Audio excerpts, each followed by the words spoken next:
बच्चों, आज हम पढ़ने वाले हैं कक्षा 8 से हिंदी की कविता कर्मवीर, जो कि हमारी हिंदी पाठ्यपुस्तक के पाठ 14 में है।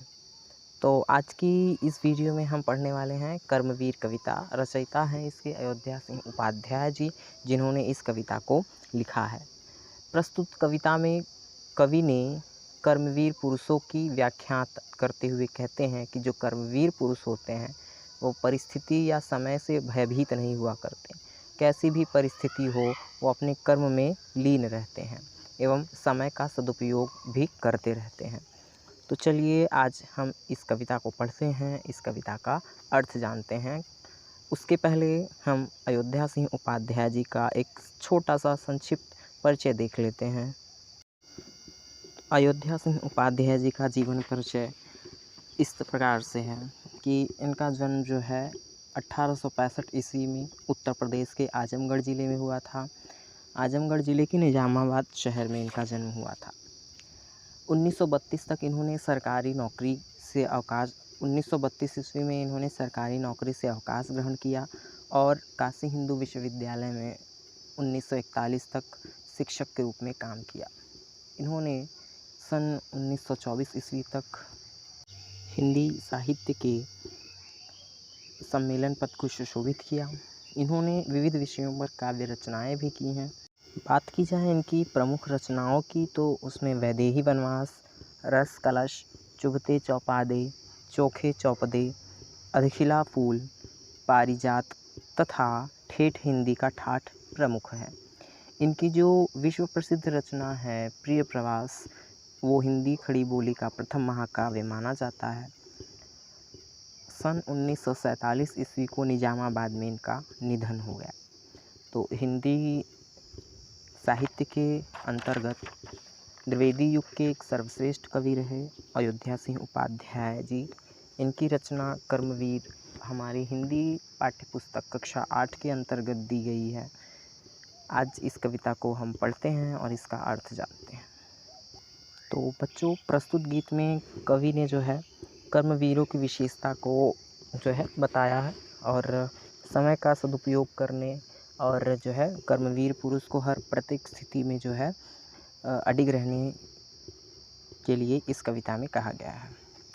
कहते हैं हमारा पहला स्टैंजा क्या कहता है। कवि लिखते हैं, देख कर बाधा विविध बहुविघ्न घबराते नहीं, रह भरोसे भाग्य के दुख भोग पछताते नहीं। काम कितना ही कठिन हो किंतु उकताते नहीं, भीड़ में चंचल बने जो वीर दिखलाते नहीं। हो गए एक आन में उनके बुरे दिन भी भले, सब जगह सब काल में ही मिले फूले फले। कवि कहते हैं कि देख कर बाधा विविध बहुविघ्न घबराते नहीं, कि जो कर्मवीर पुरुष होते हैं वो विविध बहुत सारी बाधाओं को, बाधा का मतलब होता है अड़चन या समस्या, विघ्न का मतलब भी बाधा या अड़चन होता है। तो कर्मवीर पुरुष विविध बाधाओं और अड़चनों को देखकर घबराते नहीं हैं, रह भरोसे भाग्य के दुख भोग पछताते नहीं। और कर्मवीर पुरुष भाग्य के भरोसे रहकर दुख को भोग कर पछताते नहीं हैं। काम कितना ही कठिन हो किंतु उकताते नहीं, कर्मवीर पुरुष के लिए कार्य कितना ही कठिन हो लेकिन उस कार्य में वो उकताते नहीं। उकताने का अर्थ है आलस्य दिखाना, कि कर्मवीर पुरुष के लिए कितना ही कठिन कार्य क्यों न हो वह उस कार्य के लिए आलस्य कभी नहीं दिखाते। भीड़ में चंचल बने जो वीर दिखलाते नहीं, और जो व्यक्ति भीड़ में चंचल बने वह वीर पुरुष ऐसे नहीं होते। हो गए एक आन में उनके बुरे दिन भी भले, कि जो कर्मवीर पुरुष होते हैं, जो साहसी पुरुष होते हैं, उनके आन का अर्थ होता है बच्चों शपथ, या कह सकते हैं आप मर्यादा, कि वीर पुरुष की जो मर्यादा होती है, आन होता है, उस एक आन में उनके बुरे दिन भी भले हो जाते हैं। सब जगह सब काल में ही मिले फूले फले। और जो कर्मवीर पुरुष होते हैं, वीर पुरुष जो होते हैं, वो प्रत्येक जगह पर, सब जगह सब काल में, काल अर्थात स्थिति या समय, कि प्रत्येक स्थिति प्रत्येक समय में ही वो फूले फले यानी एक समान दिखाई देते हैं। तो इस प्रकार हमारे इस कविता का पहला स्टैंजा ख़त्म हुआ। अगला स्टैंजे में कवि कहते हैं, आज करना है जिसे करते उसे हैं आज ही, सोचते कहते हैं जो कुछ कर दिखाते हैं वही, मानते जो भी हैं सुनते हैं सदा अब की कही, सबकी कही, जो मदद करते हैं अपनी इस जगत में आप ही, भूल कर वे दूसरों का मुँह कभी तकते नहीं। कौन ऐसा काम है वे कर जिसे सकते नहीं। आगे कर्मवीर पुरुषों की प्रशंसा करते हुए अयोध्या सिंह उपाध्याय जी लिखते हैं कि आज करना है जिसे करते उसे हैं आज ही। कि कर्मवीर पुरुष को जो कार्य आज करना है वह कार्य कर्मवीर पुरुष आज ही करता है। सोचते कहते हैं जो कुछ कर दिखाते हैं वही। और कर्मवीर पुरुष जो सोचता है कि यह कार्य मुझे करना है और वह कार्य वो करके दिखाता है, यानी सोचा हुआ काम जो वह कहता है उसे वह करके दिखाता है। मानते जो भी हैं सुनते हैं सदा सबकी कही, यानी सबका कहना मानते हैं और सुनते भी हैं सबका। कर्मवीर पुरुष ऐसा नहीं है कि स्वयं सारे निर्णय लेता है, वह सभी की बातों को सुनता है, परंतु जो उसे उचित लगे वह उसे करता है, परंतु सुनता सभी की है। जो मदद करते हैं सबकी इस जगत में आप ही। और कर्मवीर पुरुष न सिर्फ अपनी ही अपितु वह जगत में अन्य लोगों की, दूसरों की मदद भी अपने आप स्वयं से ही करते हैं। यानी यदि किसी को सहायता की आवश्यकता हो तो बिना बुलाए वह सहायता देते हैं। भूल कर वे दूसरों का मुँह कभी तकते नहीं। और कर्मवीर पुरुष जो है स्वयं अपनी ही सहायता करते हैं। वह अपनी सहायता के लिए किसी अन्य व्यक्ति का मुँह नहीं तकते कि यदि उन्हें सहायता की आवश्यकता है तो वह किसी अन्य व्यक्ति को नहीं देखते हैं सहायता की उपेक्षा से, अपितु वह अपना काम स्वयं कर लेते हैं, अपनी दूसरों की भी मदद करते हैं और स्वयं का भी कार्य कर लेते हैं। कौन ऐसा काम है वे कर जिसे सकते नहीं। और कर्मवीर पुरुष के लिए ऐसा कौन सा कार्य है जिसे वह नहीं कर सकता। तो कर्मवीर पुरुष जो करना है उसे कर दिखाते हैं, जो आज करना है उसे आज ही करते हैं, और जो सोचते हैं वह करके दिखा देते हैं। सभी की सुनते हैं और करते हैं अपनी।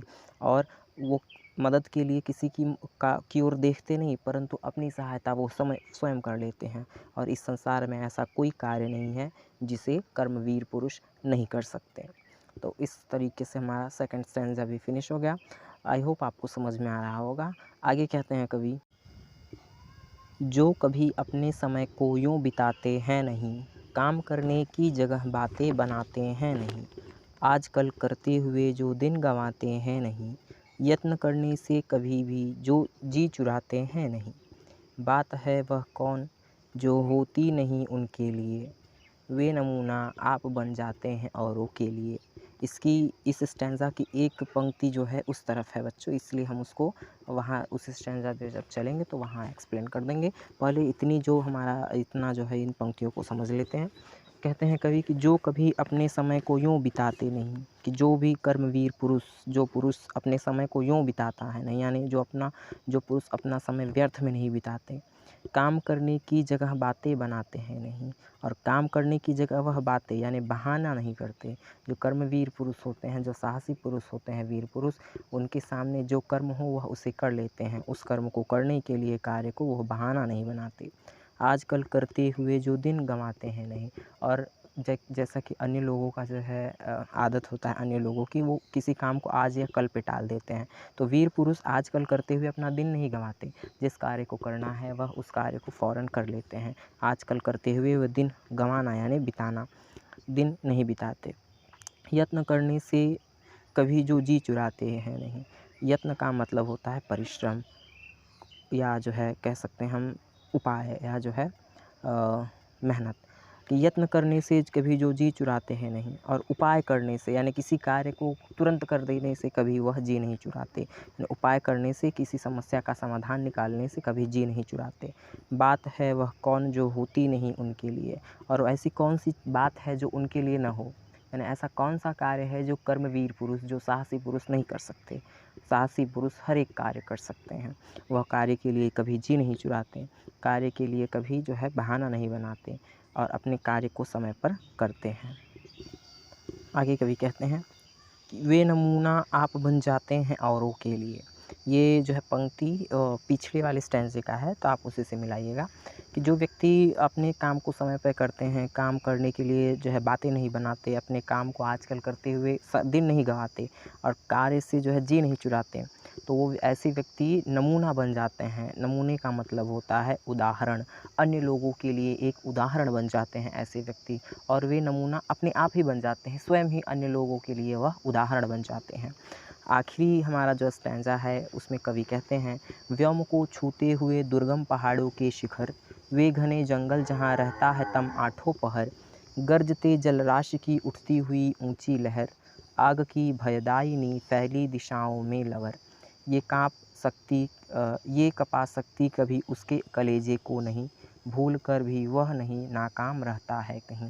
आगे कर्मवीर पुरुष के जो है प्रशंसा का वर्णन करते हैं कवि। कहते हैं कि व्योम को छूते हुए दुर्गम पहाड़ों की शिखर। व्योम कहते हैं आकाश को, कि आकाश को छूते हुए दुर्गम पहाड़ों के जो शिखर होते हैं, शिखर यानी चोटी, कि आकाश को छूने वाले ऊंचे ऊंचे जो दुर्गम पहाड़ों की चोटियाँ होती हैं, चाहे वह शिखर हों, वे घने जंगल जहाँ रहता है तम आठों पहर। चाहे वो घना जंगल हो जहाँ आठों पहर, तम यानी अंधकार, जहाँ आठों पहर अंधकार रहता हो, यानी घना जंगल जहाँ आठों पहर अंधकार होता हो। गर्जते जलराशि की उठती हुई ऊंची लहर। और जो जलराशि अर्थात समुद्र की जो है, समुद्र में जो उमड़ते हुए जो है लहरें होती हैं, गर्जना करती हुई, भयानक गर्जना करने वाली जो लहरें होती हैं, वो आग की भयदायिनी फैली दिशाओं में लवर। लवर का मतलब होता है अग्नि की लपटें, कि जो है भयदायिनी यानी भय, डराने वाली, भय लगने वाली, कि आग की भयानक लपटें हों, ये कपा सकती कभी उसके कलेजे को नहीं, कि ये सारी चीज़ें कर्मवीर पुरुष के कलेजे को कभी कपा नहीं सकती। भूल कर भी वह नहीं नाकाम रहता है कहीं। और कर्मवीर पुरुष भूल कर भी कहीं नाकाम नहीं होता। नाकाम का अर्थ होता है असफल। फिर से इसका अर्थ देखेंगे कि व्योम को, आकाश को छूने वाले चाहे दुर्गम पहाड़ों के शिखर हों, चाहे घने जंगल हो जहाँ आठों पहर अंधकार रहता हो, चाहे गरजते जलराशि में ऊंची ऊंची लहरें उठने वाली, गर्जना, भयंकर गर्जना करने वाली चाहे लहरें हों, चाहे भयानक आग की लपटें हैं, ये कर्मवीर पुरुष के कलेजे को यानी हृदय को कपा नहीं सकती, उसके हृदय में भय नहीं भर सकती। और कर्मवीर पुरुष कभी भी अपने कार्य में असफल नहीं हो सकते, कभी भी जो है वह भूल कर भी कभी अपने कर्म में नाकाम नहीं हो सकते। तो इस तरीके से आज का हमारा जो चैप्टर था ख़त्म हुआ। आई होप आपको समझ में आया होगा।